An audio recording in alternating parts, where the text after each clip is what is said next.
Hello and welcome back to my YouTube family. तो चलिए हम लोग स्टार्ट करते हैं वीकली एनालिसिस। आज का एनालिसिस बहुत ही इंटरेस्टिंग होने वाला है और साथ में आप लोग को लर्निंग भी अटैच मिलेगा। तो सबसे पहले हम चलते हैं निफ्टी 50 के चार्ट पे। तो निफ्टी 50 के चार्ट पे कहीं ना कहीं एक ट्रेंड रिवर्सल का साइन मिल रहा है, जो कि सबसे ज़्यादा इंपॉर्टेंट पार्ट हो सकता है। तो यहाँ पे जैसा कि मैं आप लोग को ऑलरेडी बता चुका था कि कहीं ना कहीं इस ट्रेंड लाइन का सबसे ज़्यादा इंपॉर्टेंट पार्ट है। तो सबसे पहले मैं आप लोग को एक ड्रॉ करके चैनल पैटर्न में दिखा देता हूँ, जिससे कि आप लोग को और भी अच्छे से समझ में आएगा। तो ये सपोज दैट ये एक ट्रेंड लाइन था जिसका ब्रेकआउट मार्केट कुछ ही दिन पहले दे दिया था। तो इस ट्रेंड लाइन का जब ब्रेकआउट हुआ था तो फिर हम लोग को एक कहीं ना कहीं एक बाइंग का अपॉर्चुनिटी हम लोग को ग्रैब करने का कोशिश करना चाहिए। तो यहाँ पे जैसा कि दिख रहा है कहीं ना कहीं इस ट्रेंड लाइन का मार्केट रिस्पेक्ट कर रही थी। First time rejection and second time rejection and third time rejection, again fourth time इसको ब्रेक कर दिया। तो अब हम लोग को ये देखना है कि अगर मार्केट कहीं ना कहीं थोड़ा सा डाउन जाती है तो फिर हम लोग कहीं ना कहीं यहाँ से बाइंग का अपॉर्चुनिटी देख सकते हैं। फिर यहाँ से हायर हाई हायर लो बनते हुए हम लोग देख सकते हैं। तो यह इस चीज़ को आप लोग अपने वॉच लिस्ट में रख सकते हैं। तो अब हम लोग चलते हैं निफ्टी बैंक में। तो निफ्टी बैंक में भी एक अच्छा अपॉर्चुनिटी बन रहा है। तो निफ्टी बैंक कहीं ना कहीं एक सपोर्ट जोन पे है और एक अच्छा खासा मोमेंटम आया हुआ है। तो यहाँ पे सबसे पहले मैं आप लोग को एक चीज़ ड्रॉ करके दिखा देता हूँ। ये जो एरिया था, ये एरिया एक्ट कर रहा था सपोर्ट की तरह। तो यहाँ पे दिख रहा होगा आप लोग को कहीं ना कहीं इस एरिया में कहीं ना कहीं मार्केट क्या कर रही थी, सपोर्ट की तरह एक्ट कर रहा था। अब हम लोग को ये देखना है सब, फर्स्ट ऑफ ऑल पहला तो एरिया को रिस्पेक्ट कर रहा था, अगेन ट्रेंड लाइन भी ब्रेकआउट हुआ है।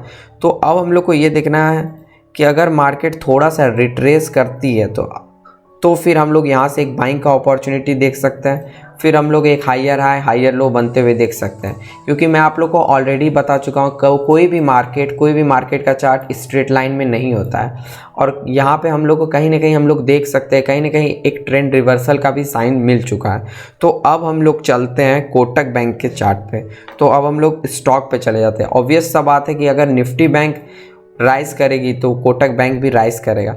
तो कोटक बैंक में एक पैटर्न भी बना और अच्छा खासा पैटर्न बन के ब्रेकआउट भी दिया। तो मैं आप लोग को डिटेल में बताऊंगा, जिससे कि आप लोग को भी लर्निंग मिलेगा एंड आप लोग खुद से भी एनालिसिस कर सकते हैं। मैं आने वाले टाइम में लाइव ट्रेडिंग का भी वीडियो डालने वाला हूं, तो बस आप लोग वेट करें। तो यहाँ पे जैसा कि दिख रहा है, यहाँ पे मल्टीपल टाइम सपोर्ट लेने के बाद मार्केट क्या की, मार्केट ब्रेकआउट की। ब्रेकआउट होने के बाद जस्ट मार्केट ब्रेकआउट होने के बाद रिट्रेस की। ये जो रिट्रेसमेंट वाला पार्ट होता है, इसी पे हम लोग को बाइंग का अपॉर्चुनिटी देखना है और यहाँ से कम 10 to 11% का टारगेट हम लोग को अचीव करना है और हम लोग अच्छा खासा अचीव भी कर सकते हैं। तो अब हम लोग चलते हैं पीवीआर के चार्ट पे। तो पीवीआर के चार्ट पे मेरा क्या पॉइंट ऑफ व्यू है, पीवीआर के चार्ट पे मुझे क्या दिख रहा है। तो सबसे पहले मैं आप लोग को ये बता देना चाहता हूँ, पीवीआर के चार्ट पे एक पैटर्न बन रहा है। अगर इस पैटर्न का ब्रेकआउट होता है तो फिर हम लोग एक अच्छा खासा ट्रेड लेंगे। यहाँ पे कहीं ना कहीं तो आप लोग को दिख रहा होगा डब्लू पैटर्न बन रहा है। ये डब्लू पैटर्न का अगर ब्रेकआउट होता है तो फिर हम लोग एक बाइंग का अपॉर्चुनिटी यहाँ से कोशिश कर सकते हैं। तो डब्लू पैटर्न में ब्रेकआउट का मतलब ये होता है ये चैनल का ब्रेकआउट होना चाहिए। तो यहाँ से अगर ब्रेकआउट होता है तो फिर यहाँ से हम लोग एक रिट्रेसमेंट का पार्ट देखेंगे। फिर यहाँ से हम लोग अगेन अच्छा खासा 10 to 11% भी हम लोग टारगेट अचीव कर सकते हैं। अब हम लोग चलते हैं डेल्टा कॉप पे।